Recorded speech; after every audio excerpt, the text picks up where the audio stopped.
Fala Dev, beleza? Nesse vídeo a gente vai ver sobre a configuração do TypeScript rodando junto com o Node.js, beleza? Esse vídeo ele não vai ser tão conceitual, então a gente não vai aprender desde os conceitos de por que utilizar TypeScript, quando utilizar, vantagens e tudo mais.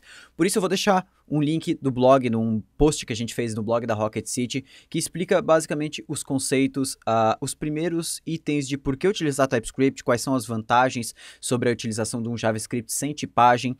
A gente fala um pouquinho também de comparação com outras ferramentas de tipagem dentro do JavaScript, a gente dá algumas dicas e também explica alguns conceitos básicos de como fazer a tipagem, interface, enums, types e tudo mais. Então, esse vídeo a gente vai direto para a prática, a gente vai começar a configurar um projeto com TypeScript no Node. Basicamente, eu estou fazendo esse vídeo porque eu sei que quem começa com TypeScript tem algumas dúvidas na hora, e eu tive algumas dúvidas na hora que eu comecei com TypeScript, porque tem muitas ferramentas para resolver, às vezes, as mesmas coisas, né? Tem os mesmos, vamos dizer assim, os mesmos resultados, e aí você acaba lendo um post, acaba vendo um vídeo, um indica de uma forma, outro indica de outra e acaba ficando perdido. Então, eu testei muita coisa e a gente utiliza TypeScript aqui dentro da Rocket City, então a gente definiu uma stack e uma forma de utilizar o TypeScript que agrada bastante e é isso que eu vou passar para vocês.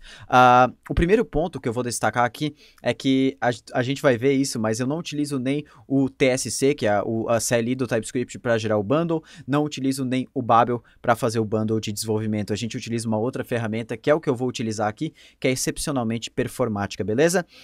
Mas vamos começar sem mais faladeira, vamos começar direto para o projeto. Eu já estou aqui com uma pastinha chamada tsnode, eu vou começar rodando yarn init-y aqui para ele criar o nosso package.json. Eu vou abrir isso aqui dentro do VS Code para a gente utilizar o terminal integrado do VS Code, que já fica tudo mais fácil, tudo integrado num lugar só. Beleza, agora aqui dentro eu vou começar instalando algumas dependências. A primeira dela é o TypeScript em si, eu preciso do TypeScript em toda aplicação que for utilizar TypeScript.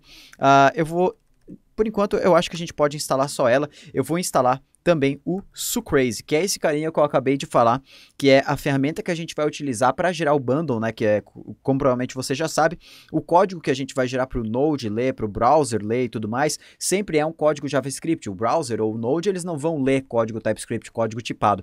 Por isso o TypeScript ele ajuda a gente no ambiente de desenvolvimento e não no ambiente de produção.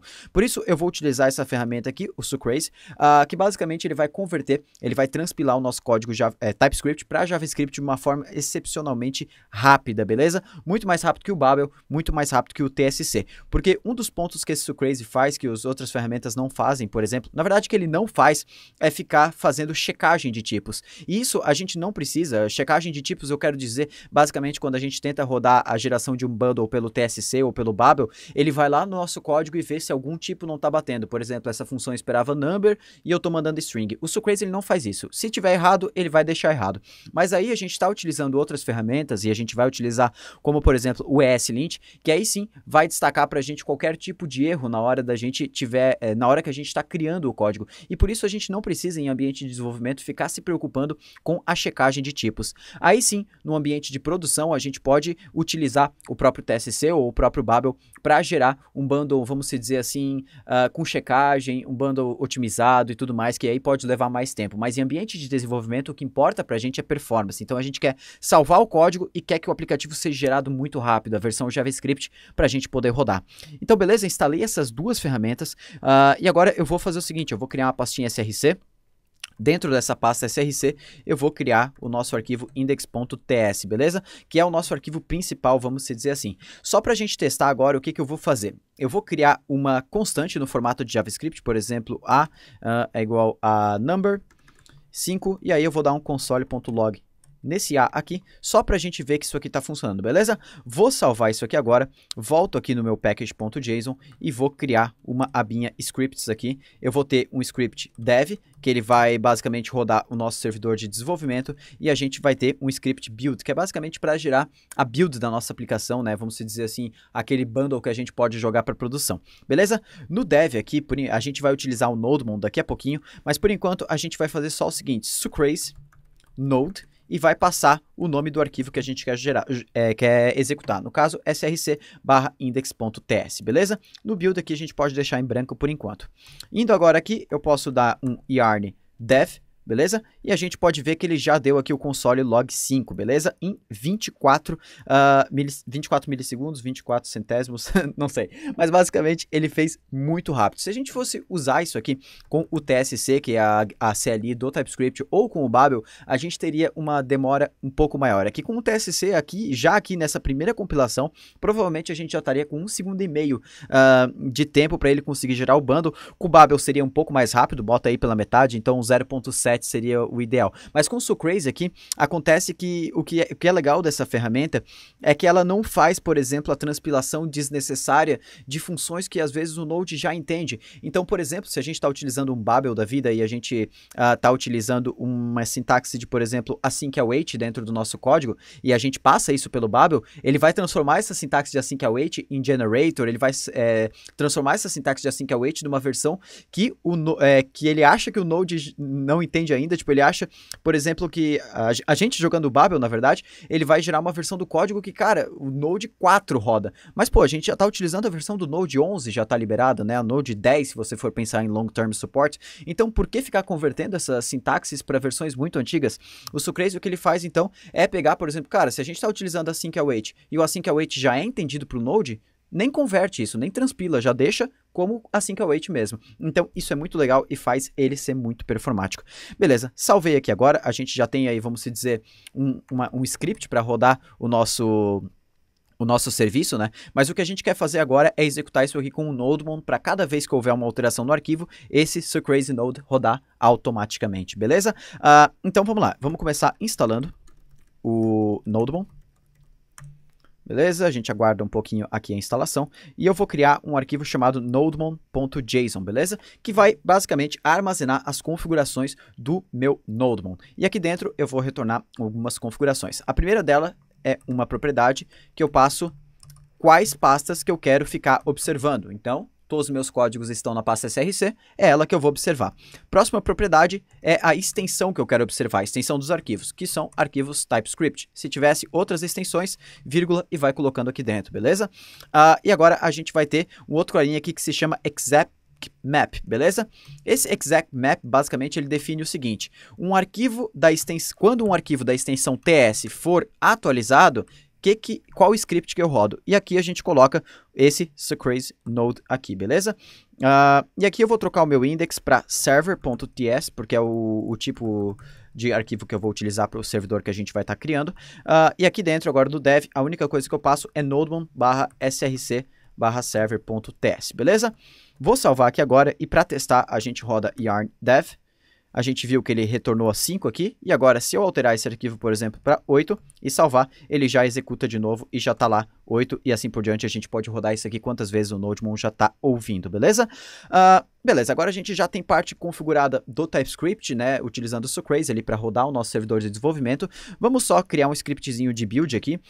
Não é recomendado, na maioria dos casos, a gente utilizar o Sucrazy para ambiente de produção, beleza? É legal a gente utilizar aí um Babel, um TSC, porque a gente tem um controle maior sobre o código gerado no final, a gente consegue utilizar source map, consegue fazer minificação, mas aqui como é um exemplo, basicamente, e a gente vai também utilizar o Sucrazy para gerar o build só para ver como ele funciona. Então, aqui no exemplo de build, o que eu vou fazer é utilizar o Sucrazy, agora não Sucrazy Node, né, porque eu não quero que ele fique rodando. Vou dar a pasta que eu quero gerar. Aqui eu passo uma propriedade D, que é o diretório que eu quero gerar os arquivos JavaScript. E aqui eu passo uma propriedade transforms, e aqui eu vou selecionar TypeScript e imports, que são os dois tipos de transforms que eu estou utilizando do Sucrazy. Se a gente entrar no GitHub, deixa eu abrir aqui o GitHub do Sucrazy e trazer aqui para a tela. A gente pode ver que os transforms disponíveis são TypeScript, que é o que a gente está utilizando. Ele tem dflow também, que é um outro tipo de tipagem estática, né? Porém, eu prefiro o TypeScript hoje. Ele tem a parte de imports, então ele transforma a parte de import-export para CommonJS, que é o require module.export. Inclusive, essa parte aqui a gente está utilizando porque o Node ainda não suporta ES Modules, na versão que eu estou fazendo esse vídeo. A gente tem a parte de React Hot Loader e tem também a parte de JSX. Então, a gente consegue utilizar o Sucrazy também para transpilação TypeScript de arquivos React React, arquivos de componente React, beleza? Isso aqui é muito bacana, a gente vai ter um vídeo logo falando sobre isso também. Aqui tem alguns comparativos de velocidade, como eu falei antes, ó, Babel, TypeScript, SoCrazy, então a gente pode ver que ele é muito mais rápido. Então vamos lá, eu vou fechar isso aqui agora, voltamos para o código, e agora a gente vai rodar aqui o códigozinho de build, só para ver como ele gera. Yarn build, a gente aguarda um pouquinho, pode ver aqui que a pasta dist já foi criada, o server.js já está lá dentro, e agora é um arquivo JavaScript puro, não tem nada de tipagem aqui dentro, é só arquivo JavaScript, é isso que a gente espera de uma ferramenta de transpilação, beleza? Beleza, a gente terminou a parte de configuração, e agora vamos para a parte de linting. Então, a gente vai configurar a parte do ESLint. Tem uma outra ferramenta que a gente pode utilizar, e aqui eu queria dar mais uma dica para você. Dentro do TypeScript, a gente tem duas alternativas. A gente pode utilizar o TSLint, que é um linting feito próprio para TypeScript, beleza? E a gente tem a opção de utilizar, isso faz não muito tempo, a gente tem a opção de utilizar o próprio ESLint. E é a opção que eu mais gosto, porque a gente consegue reaproveitar todos os plugins, todas as regras, todos os pacotes, todas as guias de estilo que a gente já utilizava no JavaScript puro, né, com o ESLint, e utilizar com o TSLint no TypeScript. Então, é isso que a gente vai fazer. Para isso, o que eu vou fazer, basicamente, é adicionar aqui o ESLint. A gente vai adicionar também o TypeScript, deixa eu lembrar aqui o arquivo, TypeScript ESLint /parser, e a gente vai também adicionar o TypeScript ESLint /plugin. Acho que é esse cara aqui, deixa eu conferir se é exatamente esse nome aqui. Não, é TypeScript ESLint plugin, exatamente nesse formato aqui. A gente dá um enter aqui, aguarda a instalação desses pacotes. Vamos aguardar um pouquinho aqui, enquanto que o Yarn faz o resolve. Show de bola, agora ele já instalou tudo, já estão aqui as duas dependências, beleza? E agora, como a gente está utilizando o ESLint, para eu configurar o ESLint, eu posso simplesmente dar um Yarn ESLint init. Aqui eu vou selecionar a terceira opção, né? Checked Syntax Find Problems and Enforce Code Style. Beleza? Vou selecionar aqui a opção JavaScript Modules, que é o que eu estou utilizando no TypeScript, Import Export. Aqui ele pergunta se eu estou utilizando React ou Vue. Não. Aqui ele pergunta se meu código está rodando no browser ou no Node. Seleciono aqui Node, né, apertando a barra de espaço. Aqui eu vou utilizar uma guia de estilo popular, e no Node eu gosto muito de utilizar a guia de estilo do Standard, beleza? É uma guia de estilo que eu gosto bastante. E aqui eu vou selecionar a opção JavaScript para o meu arquivo ESLint, assim ele fica mais configurável. Eu consigo trabalhar com JavaScript dentro do ESLint, isso é bem legal. Vamos aguardar aqui a instalação dessas bibliotecas, enquanto ele instala aqui. O que ele vai fazer aqui, na verdade, é instalar com o NPM. Uma coisa que eu sempre faço, e eu acho que o ESLint, a CLI do ESLint ainda não tem uma forma da gente instalar com o Yarn, eu venho aqui, daí depois que ele faz a instalação, eu deleto o package.lock, o package.lock.json que ele gera, né, que é o NPM que gera, e rodo um Yarn na pasta do projeto, só pro Yarn captar essas novas dependências que a gente instalou com o ESLint, com o NPM, beleza? Agora que ele criou esse ponto ESLint RC aqui, a gente pode fazer umas alterações dentro desse arquivo. E basicamente essas alterações são, primeira coisa, aqui em cima, e aqui não precisa essas aspas por volta, depois a gente controla isso certinho. Aqui em cima eu vou colocar um parser, esse parser ele vai ser @TypeScript ESLint /parser, beleza? Isso é o primeiro ponto que a gente tem que configurar. Próximo ponto, a gente vai passar um carinha chamado plugins aqui para dentro, e aqui dentro eu vou passar TypeScript -ESLint. Beleza? Último ponto, aqui dentro do extends, a gente transforma isso aqui em um array, beleza? E aí, além do standard, que a gente pode deixar como a última opção, eu vou passar plugin, @TypeScript -ESLint /recommended. Isso aí. Vamos ver se é só isso aí. Show de bola. Posso salvar esse meu arquivo aqui agora. Agora, a gente vai fazer o seguinte. Eu vou no meu Visual Studio Code, abrir as minhas configurações, e agora a gente precisa configurar algumas coisas aqui dentro. O meu já está configurado, mas não tem problema, beleza? A primeira delas é adicionar essa opção aqui, ó, ESLint.autofixOnSave, beleza? Isso aqui é muito importante. Isso aqui vai basicamente fazer com que o ESLint, assim que a gente salve o arquivo, ele gere, vamos supor, ele gera um fix naquele arquivo de forma automática. Ele pega as regras que estão quebradas e ajuste para nós. Além disso, eu passo essa opção aqui, ESLint.validate, beleza? E aqui tem que ser exatamente como está aqui, JavaScript, JavaScript React, e aqui dois objetos, o primeiro dele TypeScript com autofix true, e TypeScript React com autofix true. Isso aqui, basicamente, ele vai habilitar esse autofix apenas para o TypeScript e para o TypeScript React. E aí, quando a gente tiver, por exemplo, no JavaScript React comum, a gente utiliza o próprio Prettier, da forma que a gente tinha configurado anteriormente em outros vídeos dentro do VS Code, beleza? Então, precisa estar exatamente com esse formato aqui. Além disso, se você já estiver utilizando o Prettier, por exemplo, em outros projetos do seu ambiente, JavaScript e tudo mais, provavelmente você adicionou essa linha aqui, ó, editor.formatOnSave. E aí, para a gente desabilitar esse formatOnSave, que provavelmente vai dar conflito com esse ESLint autofixOnSave, a gente pode botar essas duas linhas adicionais aqui. Se você nunca configurou o Prettier na sua aplicação, não tem problema, não precisa configurar nada disso.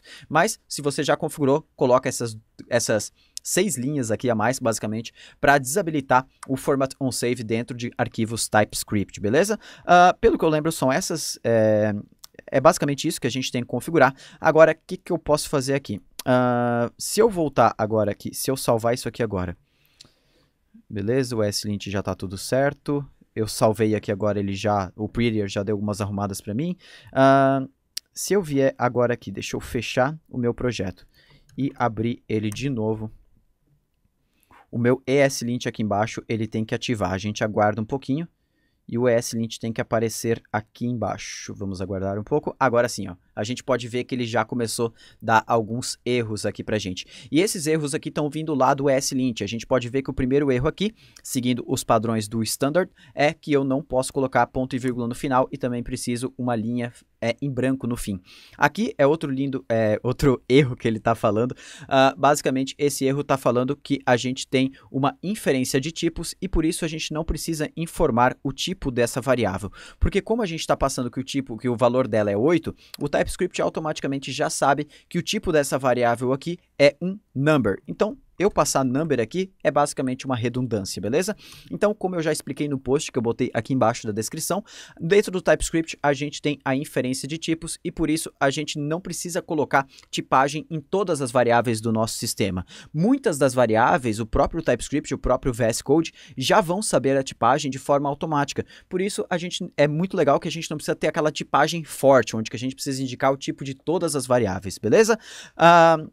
Beleza, a gente já está aí com o ESLint configurado, então antes da gente continuar, agora a gente vai configurar o Prettier. Já deixa um like aí no vídeo, compartilha com seus amigos, não esquece, deixa um comentário no final do vídeo, larga o like aí que a gente precisa chegar bastante like nesse vídeo.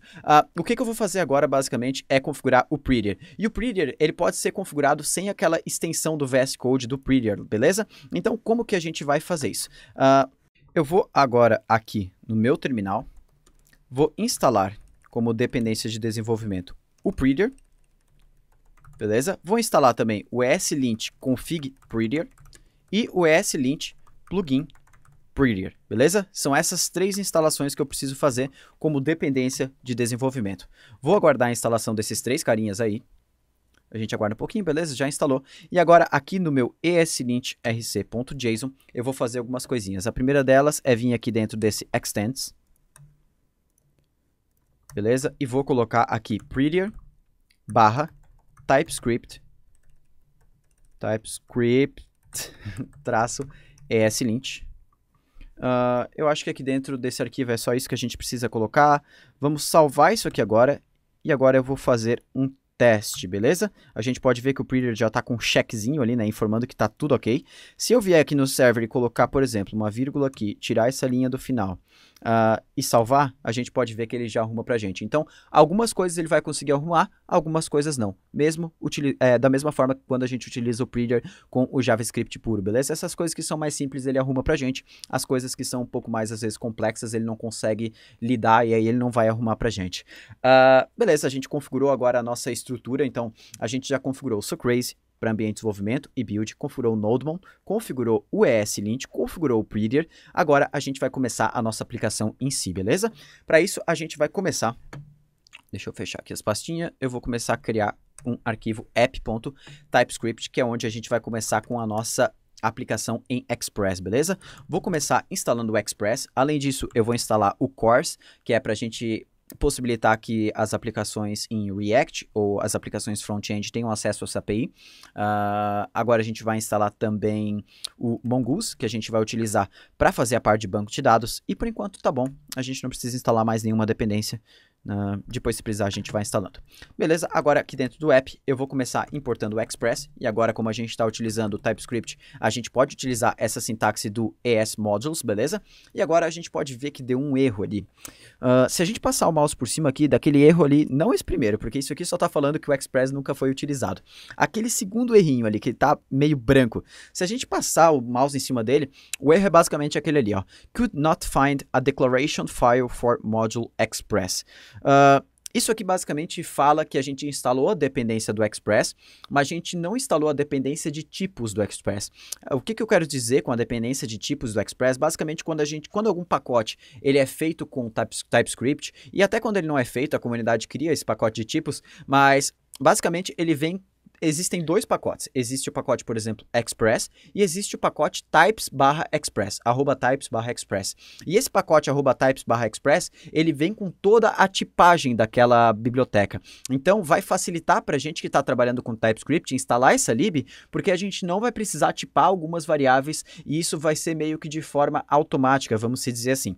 Então, toda vez que a gente instala, por exemplo, um Express da vida, a gente instala também o @types express. Então, a gente instalou o Express, o Cors e o Mongoose. E a gente vai instalar, então, o Types Cors e o Types Mongoose. E aí, como dependência de desenvolvimento, porque isso aqui para o ambiente de produção não vale nada, beleza? Porque o código final gerado é JavaScript, então não precisa. A gente pode ver que o errinho saiu dali.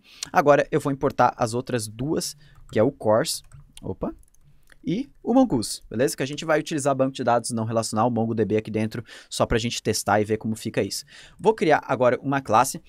Quando a gente utiliza TypeScript dentro do Node, é muito comum, e isso provavelmente se você seguir nessa área de utilizar TypeScript, você vai ver que muita coisa é feita com classe. Isso porque o TypeScript integra muito bem com classe. Ele tem toda a parte de interface, implementação, ele tem private, public dentro da classe, então a gente consegue fazer muita coisa com classe, ele adiciona bastante funcionamento legal em cima dessa estrutura. Por isso, a gente vai utilizar a classe para a maioria das coisas que a gente conseguir aqui dentro, beleza?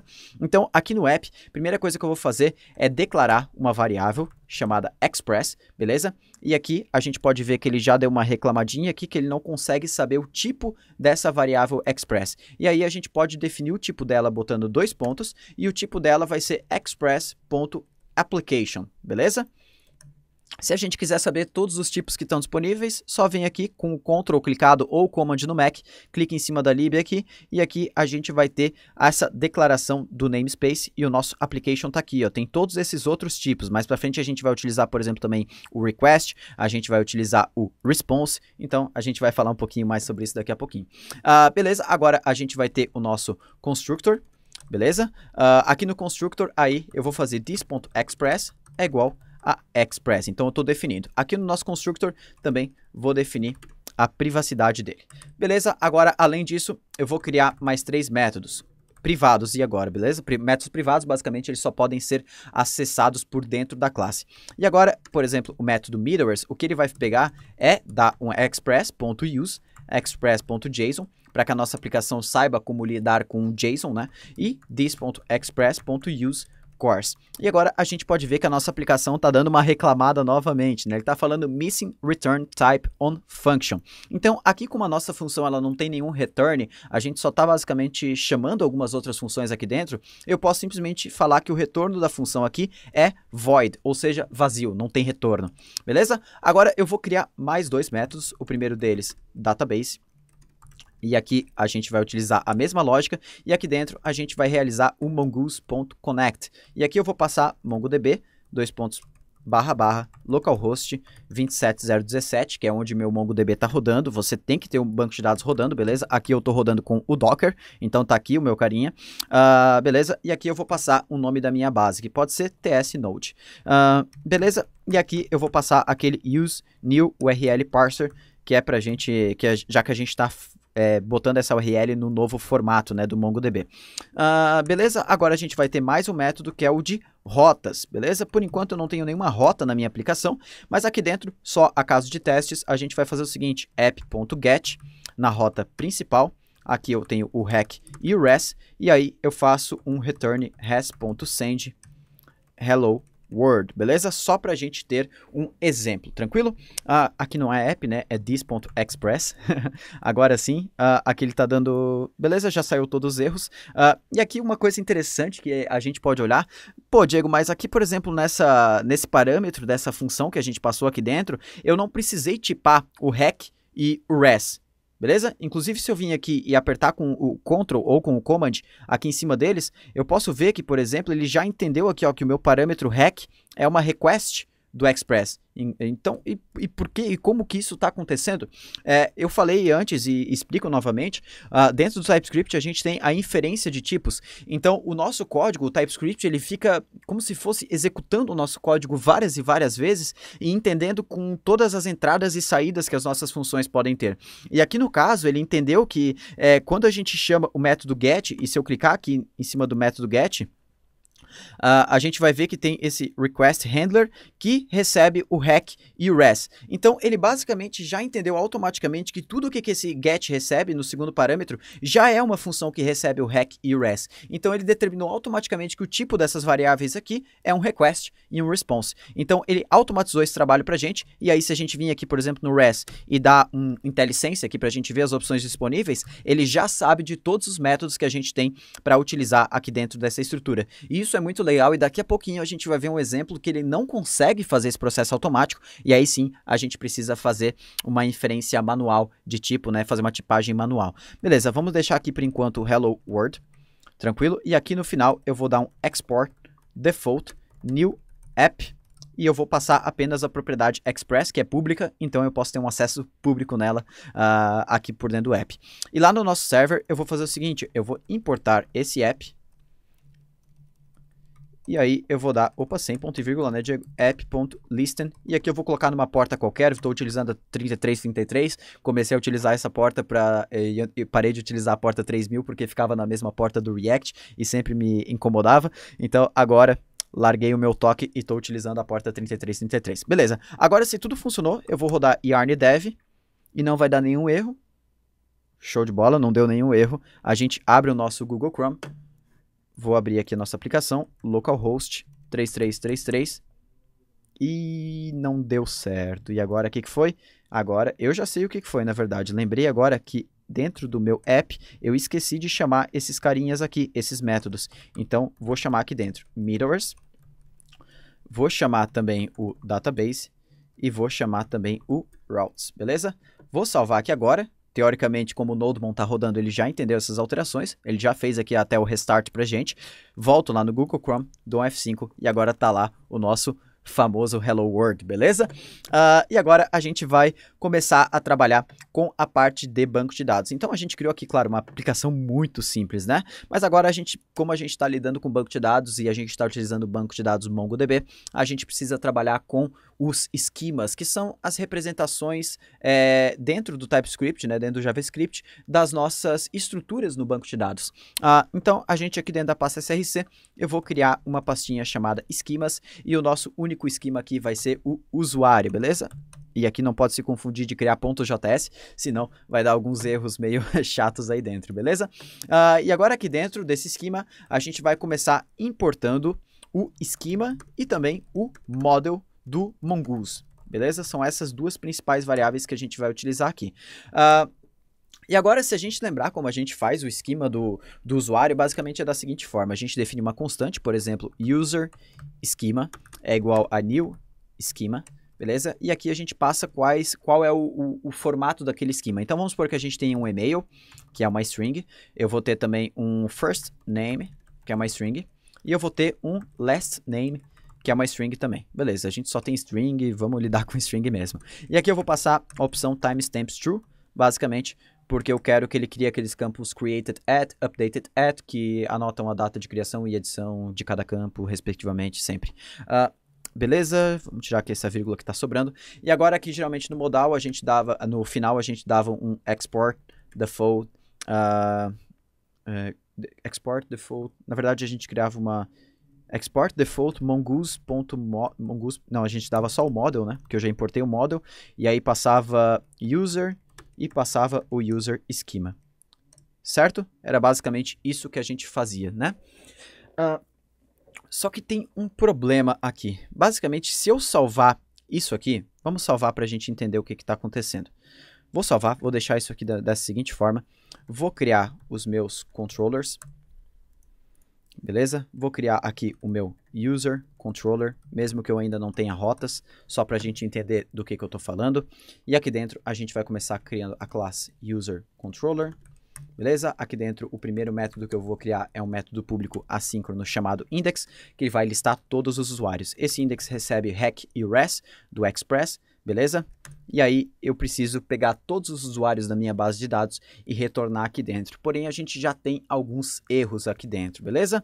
Primeira coisa, como eu falei anteriormente, o parâmetro hack não conseguiu ser setado de forma automática. Aqui ele está falando parameter hack implicit has an anytype. Esse anytype é um tipo e n convertendo para português significa qualquer. Então o tipo dele é qualquer. Só que isso não é meio permitido e não é uma boa prática dentro do TypeScript a gente utilizar essa tipagem n, beleza? Então aqui dentro desse hack, por exemplo, que é a requisição do Express e a resposta do Express, se eu tentar, por exemplo, acessar o IntelliSense e tentar recuperar o que tem dentro desse hack e dentro desse res, eu não consigo, porque o TypeScript e o nosso código aqui, ele não sabe qual o formato dessa requisição e desse response. Então, o que eu posso fazer aqui dentro é fazer a tipagem manual, e para isso que o ESLint ajuda a gente. Ele está informando quando ele não conseguiu encontrar uma tipagem automática do nosso código. Então, aqui eu vou começar importando, e aqui eu posso botar o Express desse lado para ser mais fácil. Eu vou importar o request do Express, que é uma interface que a gente tem lá dentro, e o response, beleza? E aí aqui eu coloco, por exemplo, que o hack tem o formato de request e o res tem o formato de response. Agora, a única coisa que ele está pedindo é que a gente não tem um tipo de retorno dentro dessa função. Então, por enquanto, vamos colocar void aqui. E aqui ele já está falando que tem que ser alguma promise, porque basicamente assim, quando eu defino um async dentro de uma função, essa função ela vira uma promise automaticamente, ela vira uma função que eu posso fazer o ponto .den e o ponto .cat dentro dela. Então isso aqui o retorno disso aqui tem que ser uma promise. O ESLint está ajudando muito a gente nesse processo. Então vamos lá, eu coloco promise aqui, beleza? E agora a gente passa o mouse aqui em cima e a gente está falando generic type promise requires um type arguments.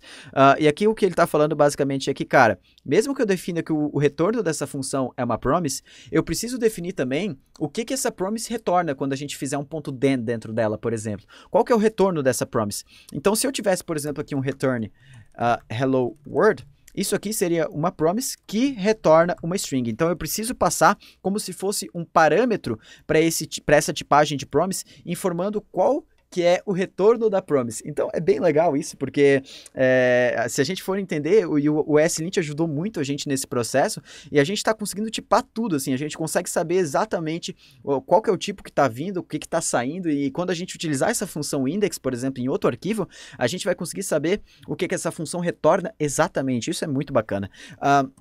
Aqui no final agora eu vou dar um export default new user controller. Isso aqui eu faço em todo controller, basicamente, para ele conseguir instanciar um novo controller e eu ter acesso a esses métodos de uma forma mais prática. Eu poderia definir esses métodos também de forma estática, mas não é um bom modelo para eu utilizar, beleza? Aqui ele está falando que o hack e o res nunca foram utilizados, claro. Então, o que eu vou fazer aqui, agora a gente ignora esse erro um pouquinho, eu vou buscar todos os meus usuários do banco de dados. Então, eu vou dar aqui um import user from, e aqui eu volto para os meus esquemas e pego o user aqui dentro, beleza? E agora a gente vai fazer o seguinte, const users é igual a await user.find, beleza? E aqui eu vou dar um return has.json users, beleza? Se a gente passar o mouse aqui em cima, response is not assignable to type string, porque eu tenho essa string aqui dentro. Então, se eu colocar response aqui dentro, que é o tipo de resposta do Express padrão, aí ele já vai parar de dar erro. Vamos testar isso aqui agora. Eu vou salvar isso aqui agora. A gente vem aqui no arquivo src e cria o arquivo de rotas, beleza? Dentro desse arquivo de rotas, eu vou basicamente importar o router do Express. A gente vai importar também o nosso user controller. Beleza, agora a gente vai criar uma variável de rotas que utiliza esse router. E agora eu vou definir aqui routes.get /users, chama o método do userController.index, beleza? E aqui eu dou um export default routes. Feito isso, salvo, volto no meu app, vou importar as minhas rotas. E agora, aqui embaixo nas rotas, eu dou um this.express.use routes. Beleza? Posso salvar isso aqui agora, meu servidor vai rodar sozinho. Volto para o Chrome. Se eu botar aqui /users, eu posso ver que ele retornou um array vazio. Então, teoricamente, está funcionando. Como eu não tenho nenhum registro lá dentro da minha base de dados, eu ainda não consigo visualizar nada aqui dentro. Então, voltamos lá para o Visual Studio Code e a gente vai partir para a criação de um próximo método, que é a criação de usuário. Então, public async create, aqui novamente hack request, res response, promise response. E agora eu vou fazer o seguinte, const user é igual ao await user.create hack.body, beleza? E aqui eu dou um return res.json user, beleza? Vou salvar isso aqui agora. A gente vai fazer um teste agora pelo Insomnia, mas antes deixa eu criar as minhas rotas aqui dentro. Então, host.post /users e chama o método store. Vê se não deu erro, show de bola. Agora aqui no nosso Insomnia, eu já tenho duas requisições aqui montadas. A create basicamente chama aqui, deixa eu aumentar um pouquinho. Ah, não consigo aumentar, que legal. View, zoom in, vamos aqui. Vamos na munheca mesmo. Show de bola, acho que agora já dá para ver. Eu tenho aqui uma rota post, né, enviando para o localhost 3333 users com e-mail, first name e last name, que é os dados que a gente tem lá dentro. Se eu der um send aqui, ele deu erro. Vamos entender o que está acontecendo. Post users. Dando uma olhada rápida aqui, basicamente, dentro do user controller eu criei um método chamado store, e na verdade, create, na verdade, e eu tô lá na rota, eu estava chamando store. Se eu tivesse utilizado o linting aqui, eu já ia ver que isso, realmente aquele método não existe. Vou salvar aqui agora. Agora sim, volto no meu Insomnia, dou um send aqui, e agora a gente pode ver que ele criou o usuário aqui com todos aqueles campos. Se eu vier aqui na listagem, ele retorna para mim todos os usuários, beleza? Se a gente voltar aqui agora no código, e uma coisa interessante de quando eu estava criando lá o esquema, e eu falei que o esquema não vai ser só isso, por que o esquema não vai ser só isso, e por que a gente vai ter que fazer algumas alterações aqui nesse arquivo? Aqui nesse caso, por exemplo, não teve uma função que a gente teve que fazer, mas imagine, por exemplo, que a gente tenha, por exemplo, que acessar alguma propriedade desse usuário. E-mail, first name, last name, qualquer uma daquelas propriedades que a gente tem lá dentro do esquema.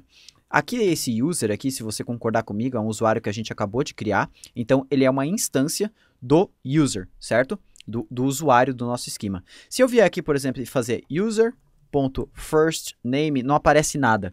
O nosso linting não conseguiu captar que existe uma propriedade chamada firstName lá dentro do nosso usuário. Mas ela existe, inclusive se eu der um console.log, por exemplo, em user.firstName aqui dentro, e mandar criar isso aqui, ó, vamos criar aqui um usuário, a gente vai ver que aqui dentro saiu o Diego. Então, ele não está conseguindo basicamente encontrar essa propriedade firstName lá dentro do user, porém, ela existe. E aí a gente precisa fazer algumas modificações no esquema para a gente conseguir ter acesso a isso. Então, aqui dentro, a primeira coisa que eu vou fazer é criar uma pastinha, ou a gente pode criar lá dentro mesmo.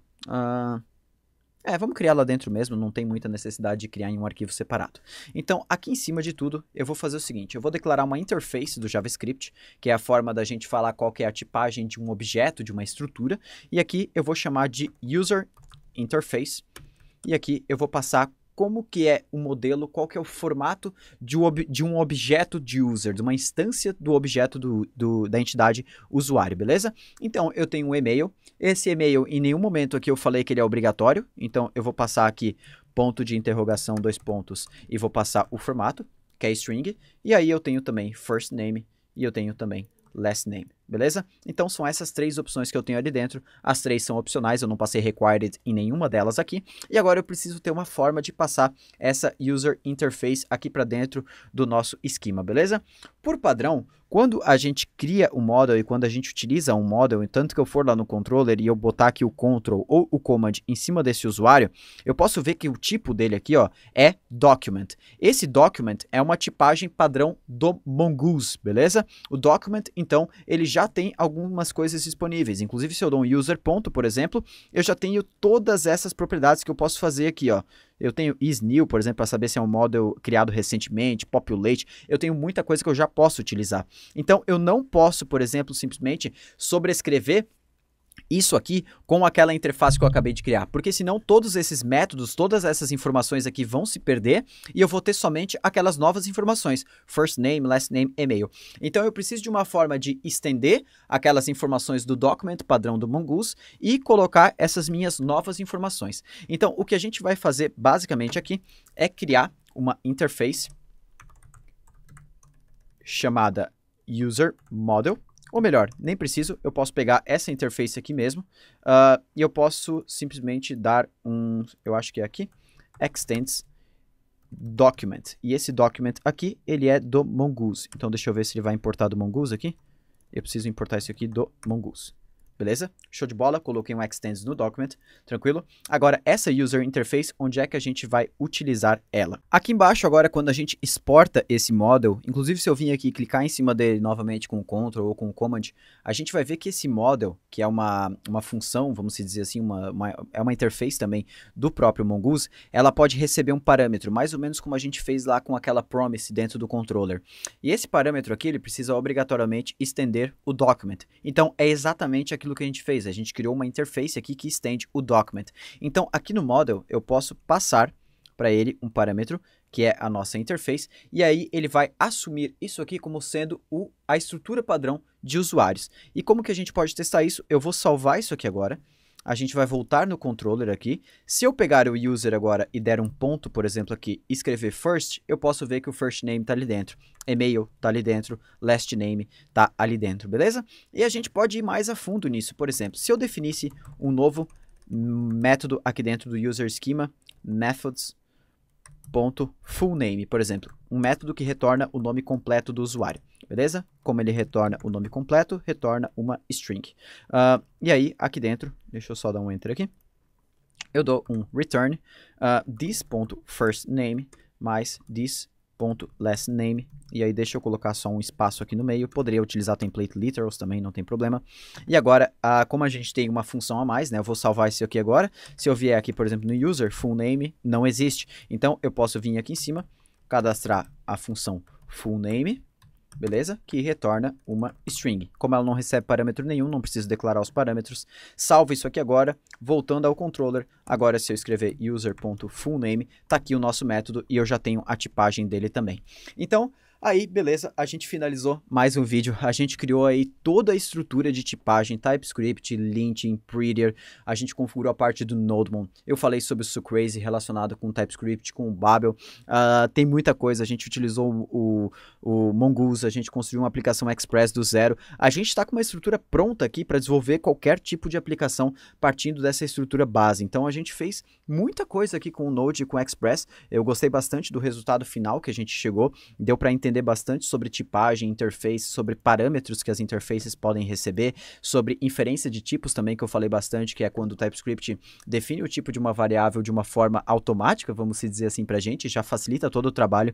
A última dica que eu deixo é, se você vai utilizar TypeScript, seria muito legal você utilizar o Visual Studio Code junto hoje, como os dois são da Microsoft, eles se integram muito bem, funcionam muito bem juntos, o Visual Studio Code tem todo esse suporte integrado ao TypeScript, não que você não vá conseguir utilizar com outras IDEs, mas o Visual Studio Code hoje ele tem um suporte muito bacana pro TypeScript, beleza? Então, eu vou ficando por aqui. Se você gostou desse vídeo, claro, não esquece de deixar um like, é muito importante. Deixa um comentário aí embaixo, realmente falando para mim o que você achou, o que você achou do TypeScript, se você leu o post lá, o que você achou do post também. É bem importante, eu sempre leio todos os comentários aí, eu deixo depois ali um checkzinho só para mostrar que eu li, beleza? Grande abraço para todo mundo e valeu!